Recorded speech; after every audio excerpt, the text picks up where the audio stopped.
ฟ้าแดดลมฝนเป็นเครื่องทดสอบความแข็งแรงความมั่นคงของตึกร่ามบานช่องโลกธรรมมีสุขมีทุกข์นินทาสรรเสริญใดมาเสียไปหยุดแล้วก็เสื่อมหยุดเป็นเครื่องทดสอบจิตใจของคนที่ตั้งมั่นนั่นแหละคือเฮาต้องรู้เท่าทันในทุกสภาพบ่แม่นทนแต่ว่ารู้เท่าทันในทุกสภาพรู้ว่าสิ่งนี้เกิดขึ้นเป็นธรรมดามันก็ต้องดับเป็นธรรมดาบ่ควรเข้าไปถือเอาหรือหาเหตุผลเพื่อที่บังคับคนให้เข้าใจตัวเองอย่างเช่นธรรมดาคนที่เคารพนับถือก็มีศรัทธาแล้วก็ต้องมีการยกย่องและสรรเสริญก็มีคนที่บ่ศรัทธาคนบ่ยกย่องคนบ่สรรเสริญคนนินทาคนกล่าวตูคนใส่ร้ายคนหวังทำลายก็มีระหว่างคนสองคนนี่เฮาก็บ่เอาแม้กระทั่งว่าในคนผู้เดียวแต่ก่อนเขาอาจจะเคยศรัทธายกย่องสรรเสริญต่อมาในคนผู้เดียวนั่นบ่ศรัทธาบ่ยกย่องบ่สรรเสริญเสื่อมความศรัทธาในคนผู้นั้นเฮาก็บ่เอาเข้าใจคำว่าบ่เอาบ่เข้าใจคำว่าบ่ยึดมั่นถือมั่นบ่นั่นคือปล่อยรู้อย่างเดียวนะจึงบอกว่า ฟ้าแดดลมฝนลมมาในทิศต่างๆเป็นเครื่องทดสอบความแข็งแรงของตึกร่ามบานช่องทั้งหลายจิตใจ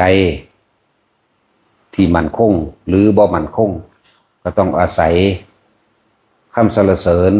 คำนินทาความได้มาความเสียไปความมีหยดเสื่อมหยุดอาศัยพวกนี้มาเป็นเครื่องทดสอบเหมือนฟ้าแดดลมฝนต่างๆทดสอบความคงทนของบ้านจิตใจของคนที่เฮาฝึกหัดปฏิบัติมาเพียงใดเนี่ยก็ต้องอาศัยโลกธรรม8เครื่องกระทบกระทั่งจังว่าจิตที่ถูกโลกธรรมกระทบแล้วไม่หวั่นไหวบ่หวั่นไหวคือบ่ต้องการดึงเขามาหรือบ่แม่นผลักไสออกไป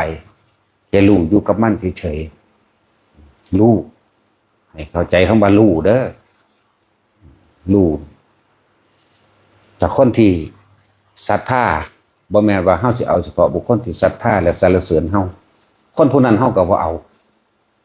คนที่นินทากล่าวตูใส่ร้ายสัตว์แช่งหวังตั้งแล้วไปคนผู้นั้นเฮาก็บ่เอาหรือเอิ้นว่าจิตตั้งมั่นสมาธิแปลว่าจิตตั้งมั่น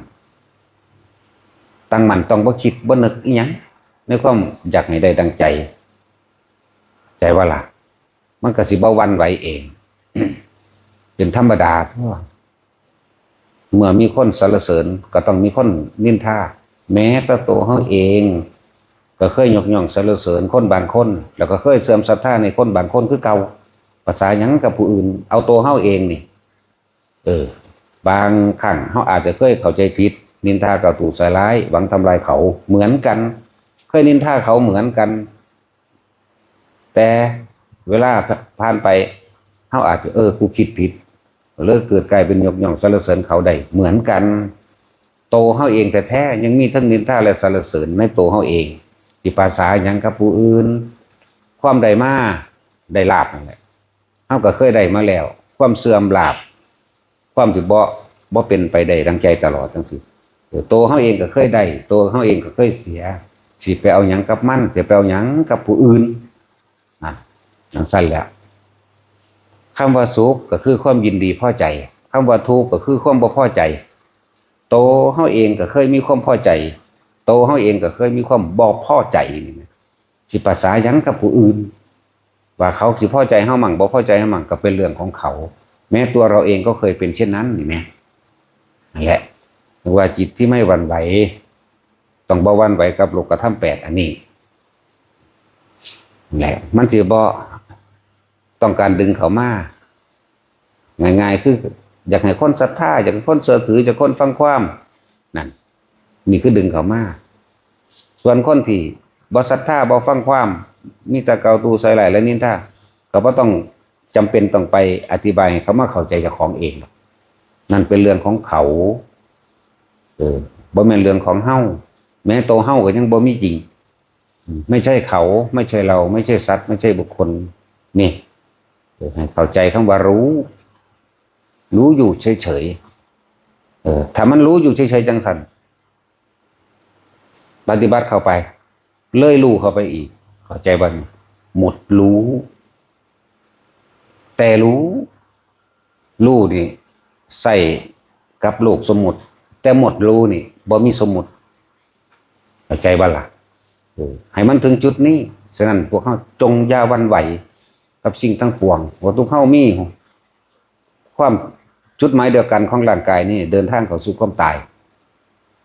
เจ้าสิรวยเจ้าสิจนเจ้าสิเลี้ยนสูงเลี้ยนต่ำฐานะการงานรูปร่างหน้าตาดีหรือบ่ดีก็ช่างเฮามีที่จุดหมายเดียวกันร่างกายนี่ตายแน่และจังว่าขอให้ใจมันนั่นตายจากสิ่งทั้งหลายทั้งปวงไปพร้อมกันเลยกับร่างกายกายนี่ตายแน่ๆปล่อยความยึดมั่นถือมั่นแม้แต่การปล่อยก็เป็นแค่คำเบาปล่อยจริงๆบ่ได้เบาบ่มีคำสมมุติใดๆมาเทียบใดแต่ก็ต้องอาศัยสมมุติและรู้เฉยๆจากวันรู้แต่ความจริงมันหมดรู้เหมือนคำว่าว่างแต่ยังอธิบายความว่างแท้จริงเนี่ยมันบ่ว่างเลยว่างนี่บ่มีวัตถุสิ่งของเขาไปเทียบได้บ่มีจังว่าพวกเขาอย่าหวั่นไหวกับสิ่งทั้งหลายทั้งปวงที่เขาว่ากระทบเฮาตั้งไว้ให้มันมั่นคงไว้มั่นคงที่จุดเดียวคือศาสตร์นี้จักเป็นศาสตร์สุดท้ายชาตินี้จักบ่เอาหยังอีกศาสตร์นี้เต็มที่แล้วพอแล้วรู้แล้วเห็นแล้วบ่ปรารถนาสิ่งใดอีกเบิดอนาคตบ่มีอนาคตบ่มีความหวังคนเฮามันทุกข์เพราะว่าการรอคอยคืออนาคตในความอยากได้และอยากเป็นคนสิทุกข์อยู่กับอันนั้นแหละทุกข์กับความหวังความรอคอยหมดเวลาพวกเฮาให้มันเบิดเวลาไปซะจังว่าบ่มีอดีตนี่คือหมดเวลาเมื่อบ่มีอดีตอนาคตก็เกิดบ่ได้อดีตอนาคตบ่มีหมดทุกอย่างความที่มันรู้ว่างอยู่ข้างในมันก็รู้เฉพาะโตไผตัวมันนั่นแหละบ่มีผู้ใดมารู้เฮาได้ดอกพอโตเฮาดอกผู้ใดว่ารู้นั่นรู้นี่บ่แม่นนะตัวเฮาเองต้องเอาตัวเฮาเองประกันตัวเองเด้อเบิ่งดูเห็นรู้สึกอารมณ์ความรู้สึกของตัวเองถ้ายังมีความรู้สึกหรือมีอารมณ์พอใจกับไม่พอใจนั่นคือเกิดนั่นแหละเอาตัวนี้เป็นเครื่องวัดตนเองเลยบ่ต้องให้ผู้อื่นมารับวัดดอกพระอรหันต์นี่วัดตัวเองโลดแต่ว่าบ่มีความรู้สึกยินดีพอใจในสิ่งทั้งหลายทั้งปวงอีกแล้วนี่เป็นคำเว้าซื่อแต่ว่าตัวนั้นบ่มีอีหยังสิมารู้อีกหมดแหละแต่ว่าเฮาบ่มีอดีตดอกบ่มีอนาคตดอกบ่มีอีหยังบ่มีความหวังบ่มีความรอทุกข์เกิดขึ้นบ่ได้บ่หวังบ่รอหมดจังซั่นบอกว่าเป็นธรรมดาในการทดสอบกำลังใจของตนเองเด้คำว่าบารมีเนี่ยคือการทดสอบใจของตนเองว่าเฮาสิตั้งมั่นอยู่ในความเป็นกลางบ่ง่ายๆอยู่ในความเป็นกลางว่างจิตเป็นกลางบ่เข้าคุณออกพี่บ่เข้าข้างคนที่เห็นด้วยกับเราหรือไม่ให้ร้ายกับคนที่ไม่เห็นด้วยกับเราเด้บ่เข้าข้างบ่ใส่ร้ายบ่ยกย่องพร้อมธรรมดาเราจึงบอกว่าโลกธรรม8เป็นเครื่องทดสอบจิตใจของผู้ตั้งมั่นสมาธิแปลว่าตั้งมั่นนั่นแหละแต่สิเว้าเปรียบเทียบนอกๆในจังได๋ว่าตั้งมั่นในความสงบแต่ไม่ใช่ความสงบแต่ตั้งมั่นตั้งมั่นว่างนี่แหละประกอบปะปนไปด้วยปัญญาคือความเห็นต่างๆนำมาใส่ว่าสิ่งนี้ควรสิ่งนี้ไม่ควรสิ่งนี้เป็นประโยชน์สิ่งนี้ไม่เป็นประโยชน์ลงมาอยู่หม่องนี้ในการกระทำตรงนี้จะจิตใจเฮามันเบิดหมดเจตนาหมดความหวังหมดความปรารถนา พอบ่มีอนาคตก็บ่มีอดีตถ้าบ่มีอดีตก็บ่มีอนาคตหมดหวังสิ้นหวังเบิดอสังขตธรรมไม่คิดปรุงแต่งในสิ่งทั้งหลายทั้งปวงที่ตาหูจมูกลิ้นกายใจได้รู้ได้เห็นได้ยินได้ฟังได้กลิ่นได้ลิ้มรสสัมผัสกระทบเพียงกายไม่มีความคิดนึกปรุงแต่งในความอยากได้อย่างนั้นอย่างนั้นอยากเป็นอย่างนั้นอย่างนั้นบ่มีแต่ว่าการอยู่ในโลกอาศัยสมมุติคุยกันซื่อผู้ใดสิเว้าแนวใดก็เป็นเรื่องของผู้เว้าเขาก็เอาตูเขาใส่ร้ายนั่นคือตัวตนแท้ๆของเขาเขาเอาตัวเองเข้ามารับประกันพวกเฮาว่าเฮาเป็นแบบนั้นเฮาเป็นแบบนี้นั่นคือความจริงของเขาตัวเฮาถ้าบ่นึกคิดปรุงแต่งแล้วมันบ่มีหยังเด้บ่มีหยังเลยถ้าเว้าโดยภาษาสมมุติก็แค่รอเวลาตายเท่านั้นเลยดุจดังว่าลูกจ้างรอเวลาเลิกงานคนไปรับจ้างพอจะทำงานแล้วในรอบเช้าคิดถึงเวลาพักเที่ยงแต่เริ่มจะพักเที่ยงก็คิดถึงแต่เวลาเลิกงานดอกบ่คิดอย่างอื่นเด้เป็นจังซั่นคนไปรับจ้างลูกจ้างรอเวลาเลิกงานแต่เฮาปฏิบัติธรรมถ้าผู้หมดความหวังแล้วบ่เฮ็ดหยังอีกดอกใจนั่นน่ะมันเบิดงานแล้วบ่ดิ้นรนบ่ขนขวายบ่มีจิตปรารถนาอิหยังกับมันอีกแล้ววิธีฝึกตัวเองก็บอกอยู่ซุมื้อนั่นแหละลมหายใจเด้ออยู่ในความรู้สึกแห่งกายแต่ของเด้อความคิดมันบ่ได้ออกไปปรุงไปแต่งมันก็ว่างของมันเองคำว่าว่างจริงๆแล้วเฮาบ่ได้ว่างดอกเพราะว่ามันบ่มีเฮามันว่างของมันอยู่แล้วเพียงแต่รู้สึกตัวอยู่ในกายก็พอละนี่อยู่แค่นี้บ่ต้องไปอีหยังมากดอกนาแหละเอาพอ